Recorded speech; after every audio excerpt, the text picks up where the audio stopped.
Welcome aboard the AM News. Let's get into our first story now. And the Accra Metropolitan Assembly is set to reward toilet facilities that have adhered to sanitation rules. Now, the Director of Public Health, Florence Kuchi, says the rating system will serve as a wake-up call to public toilet operators to maintain proper sanitary conditions. Public toilets that don't stick to the rules will be closed down.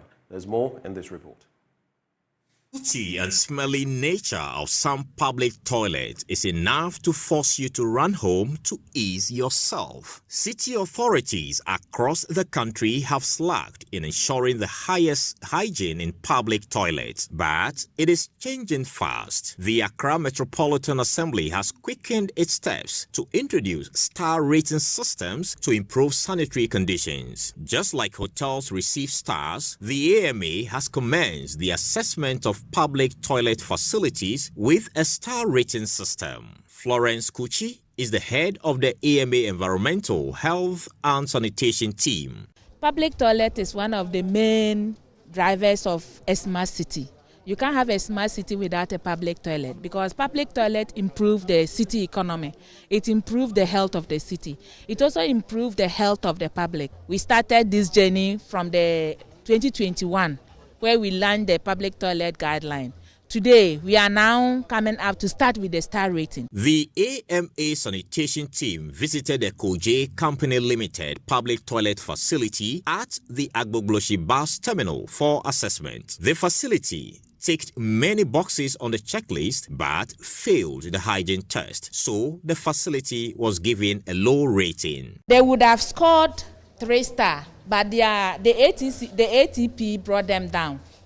So it means they need to work much on the touches, where people come in and touch. It means they don't clean the doorknobs, the flashing areas, and then the taps. The supervisor of Akakpo Company Limited, Abdul Karim, expressed his dissatisfaction with the low ratings but vowed to improve the facility sanitation standards. I will be happy, but this has brought us down. That contamination has brought us down, so I'm not happy about it. We will just improve ourselves to get that 3 stars. Public toilets that fail all standards set by the Accra Metropolitan Assembly will not be rated, hence be closed down. So when we are done with the checklist, if you score below 50, it means you have failed. We will have to look at what to do. Either we close down or we take action against you. The managing director of Wheaties Ghana and hygiene specialist Esther Edo Jamina says the rating system will encourage public toilet operators to maintain a proper sanitary condition. So they have to be in the right condition so that when they come in, they know they are safe. We are doing this, like I keep saying, as a continuous improvement measure. They will not be worried. It will rather put the operator and the cleaners on their toes, and it also gives some comfort to the user. So it's a win-win situation. The AMA says public toilet facilities rating will soon be put on an app for the public to have access. Soon, you have the option of jumping onto an app before checking into a 4-star toilet facility of your choice. A report by Prince Owusu-Ansah, read to you. Now, the next story, the Ahafo Regional Minister, George Boakye, is optimistic jobs would be created with the operations of the integrated recycling and composting plant at Accra near Kukwom in the Asunafo South District of that region. Speaking at the commissioning of the waste management plant, capable of processing 400 tons of solid waste per day, Mr. Boakye said beside that facility, improving sanitation in the region, organic compost will also be processed for agro purposes. Precious Semevo has more. Ghana generates over 4.5 million tons of solid waste annually, with over 50% unmanaged, with far-reaching implications for the environment and the population. To help manage the waste generated in the regions, the President, Nana Akufo-Addo, with a Jospon group of companies in 2020, cut sod for the construction of the integrated recycling and composting plant at Accra in the Asunafo South District of the Ahafo region. The plant is set up to receive, sort, process and recycle solid waste, including from schools and homes in the region. Sylvester Williams is the operations manager of the 400 tons per day capacity facility. Here we are receiving the municipal solid waste, which are the waste that are coming from our homes, schools, hospitals, corporate bodies. And then we start getting items we value from the waste. So we get your plastics, you get your organic products, you get your cans, several other fractions, which we are going to add value to and then send back into the system. So there you get the paper industries, you have your metal industries, you have your plastic industries, and you also have organic compost. So that will be used by the agronomic industry. You know, with this one, it's not the chemical type where when you use it depletes. This is organic compost that's going to activate the soil. Speaking on behalf of Dr. Joseph Sianwe Japan, Executive Chairman of Jospon Group, Lawrence Agwin, the group manager said the project is a step towards achieving the SDG. This project is a testament to Ghana's commitment to achieving the Sustainable Development Goals, as it aligns with the global agenda to promote sustainability and environmental responsibility. It will improve air and water quality, promoting the well-being of our people in our Ahafo region. Additionally, this facility will serve as a research and eco-tourism center, welcoming researchers and visitors interested in sustainable practices. Ahafo Regional Minister George Boakye, ahead of the commissioning, relished the jobs to be created in the process of managing waste and improving sanitation. It is heartening to note that the integrated compositing and recycling plant has the potential of creating over 800 direct and indirect employment opportunities within the Ahafo region. This is clearly in line with government's agenda to reduce the rate of unemployment in our communities and facilitate enhanced economic activities. It is in this regard that I highly commend Messrs. Jospon Ghana Limited and its partners for their entrepreneurial initiative, which are touching and impacting lives. I am glad to inform you that the government is very steadfast in her course to collaborate with the private sector in providing the needed sanitation infrastructure to appropriately manage solid waste. I urge all the key stakeholders, particularly the municipal and district assemblies, to collaborate with the operators of the facility. Precious Semevo, Joy News, Accra. Now, the Ghana National Association of Teachers is urging its members to constantly seek professional development in order to be relevant in the teaching profession. According to the association, a teacher who is not well informed may be doing a great disservice to him or herself and to his or her students as well. Speaking at the 67th anniversary of professional collaboration between NAT and the Canadian Teachers Federation, Deputy General Secretary of NAT in charge of education and professional development, Dagbando Kwame, called on teachers to always think about how they will grow professionally. There's more in this report. The Akakpo project is a collaboration between the Ghana National Association of Teachers here in Ghana and the Canadian Teachers Federation in Canada. The two associations have teamed up to share experiences and best practices in order to improve the teaching profession in their various jurisdictions. Under the Akakpo project, teachers teaching in rural and underserved areas are given special training to improve their teaching skills and creativity. Speaking at the 67th anniversary of the collaboration, the Deputy General Secretary of NAT in charge of education and professional development, Dagbando Kwame, called on teachers to respond to changes in their professional calling by updating themselves consistently.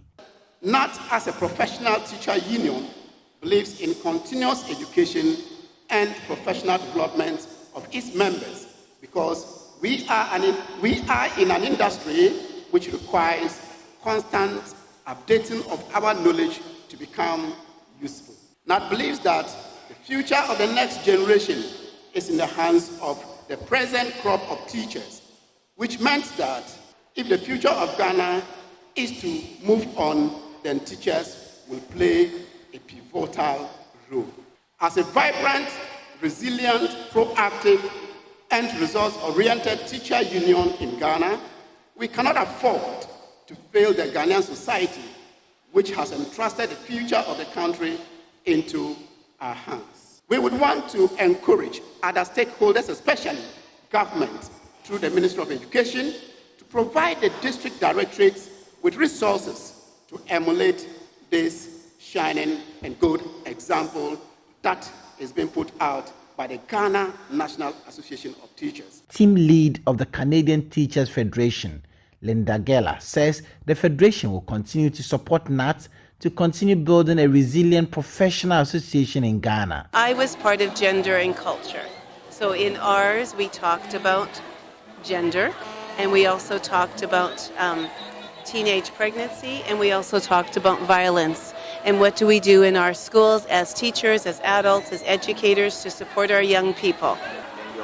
Well, this relationship has been going on for 60 years already. They just celebrated, and I think I'm not in charge, but I believe that the relationship is strong. The NAT is a strong organization, so I can only imagine that we'll move forward in supporting NAT and however it is that they deem necessary for us to support. They are powerful, they are leaders, and they are teaching the future of your country.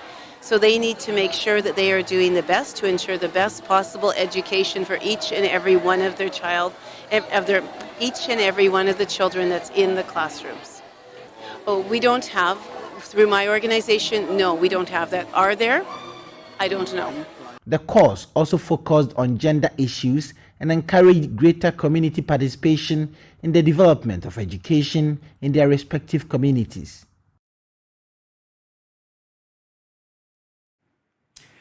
Let's talk politics now. And parliamentary candidate for the National Democratic Congress in Lambusi, Dr. Titus Bayua, is asking government to depolarize education in the country, especially at the second cycle institutions. He says the deliberate interference of politicians is not helping the growth of institutions. He wants government to give the authorities the free hand to manage their schools. Dr. Bayua made the statement after he donated food items to 3 senior high schools in the Lambusi district. Rafiq Salam now reports. The donation of the food items to the 3 second cycle institutions in the Lambusi district by the NDC parliamentary candidate for the 2024 general election, Dr. Titus Bayua, came on the heels of reports of shortage of food in the schools, resulting in the reduction of the quality of the food served at the dining halls. It was alleged that authorities at Pina Senior High School had sent their students home and demand from them, on their return, 1 bowl of maize each from them to enable them restock their food stores. We don't receive the best of meal, and when you go there, at times there is a lot of shortage. We are 10 people on a table, but at times you can't go. The person serving, if that person doesn't serve well, it won't reach the 10 people. Sometimes we will go to the dining hall. The food is nowhere enough. Sometimes either half ladder or full, but if it's full, but it's just white, no ingredients, sometimes only water. No, we don't know whether they will add oil or not. In response to the distress situation of students starving in the school, Dr. Titus Bayua procured the food items for distribution to the 3 senior schools in the district, namely Lambusi Community Senior High, Pina Senior High, and Hamley Holy Family Senior High Schools. The items include 25 50 kilograms bags of rice, 2 50 kilograms bags of maize, 3 25-liter gallons of cooking oil, and 3 cartons of canned tomatoes. The former Ghana Medical Association General Secretary calls for the depoliticization of education in the country, especially at the senior high school level, with the exception of the Lambusi Community Day Senior High School, where some students were present during the donation.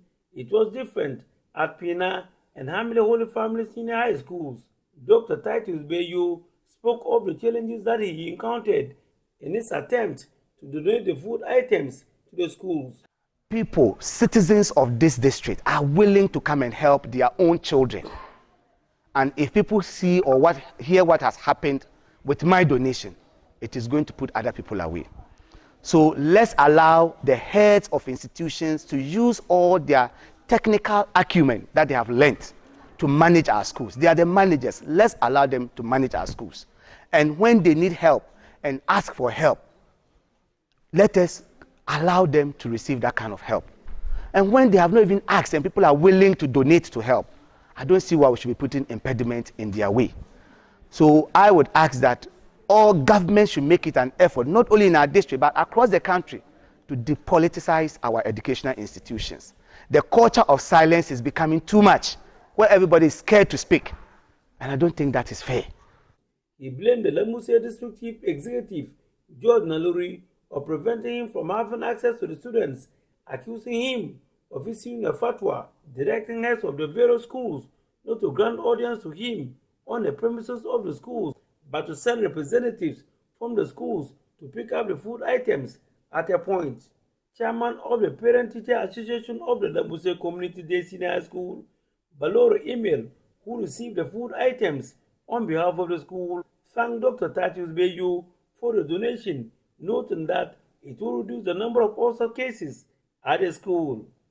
The school is bedeviled with so many challenges, and among them, the one that is killing us more is hunger. Most of our problems at the hospital is stomach ulcer and the rest is hunger. And you have shown us the love. Anybody that shows love to human beings, it means that you love God, and God directed you to bring it here. We PTA, we are always there for our children. We don't want politics to be part of our business. Anything you have, even if it's a tipper truck, you bring it. We have use for it here. We are there 24 hours. So the Lamuse DCE, George Naluri, has meanwhile owned up and accepted responsibility of denying him audience with the students, and further gave this explanation in this off-camera interview. But I am saying that go ahead and address the students. No. Why can't he address the student? He's a citizen of Ghana, for that matter, a citizen of Lambusi. So, I mean, are you saying that anybody at all within the district, once you are a citizen of Lambusi, you can just go out there and address the students, particularly when they are in class? Because of your 2 bags or your 3 bags of maize, you are going to, what's the name, give out for your own political gains. Reporting for J News, Rafiq Salam, Lambusi.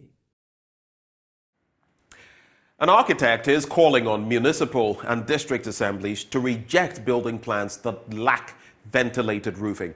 Hugh Yaudebra, a PhD architecture candidate at the Kwame Nkrumah University of Science and Technology, has identified the role of poorly constructed roofs in high energy consumption. He believes the move is critical for long-term energy usage in Ghana. High indoor air temperature, and then we are not able to solve this issue, but depending on air conditioners and fans or mechanical devices as we put them together to solve the problem. But the problem is that these mechanical devices operate by electricity, and so using them does not solve the problem at stake. We should find a way of getting the heat that gets indoor and makes us depend on the air conditioners out of the way. Now the issue is that roofs in the tropics receive the most intense solar radiation, and about 50 to 70% of this radiation is transferred into the indoor space to create the warmth that we are all running away from.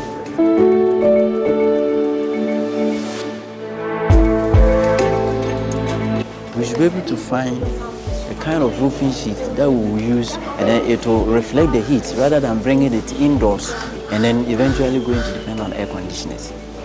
So in that sense, you have to go for the light colored roofs, light colored sheets. The color of your sheet determines to a large extent the amount of heat that is absorbed, reflected or radiated.